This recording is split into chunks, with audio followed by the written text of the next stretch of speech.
जर महाप्रजापती याची जिम्मेदारी घ्यायला तयार असेल तर माझी काही हरकत नाही.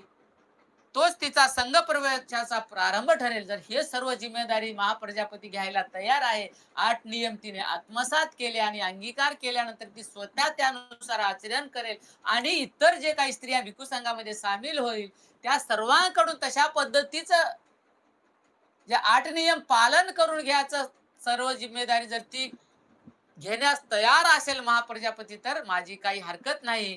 जर ती तसं करायला तयार असेल, ती जिम्मेदारी स्वतः घ्यायला तयार असेल, तर तोच तिचा भिक्खू संघामध्ये प्रवेशाचा प्रारंभ होईल, असं तो आनंदाला सांगतो. मग नंतर तथागताकडून या 8 मुख्य नियमाचे ज्ञान करून घेतल्यावर स्थविर आनंद महाप्रजापती गौतमीकडे गेला आणि तथागताचे सर्व म्हणणे त्याने तिला सांगितले. मग बुद्धाकडून जे काय 8 स्त्रियासाठी जे कडक नियम बनवण्यात आले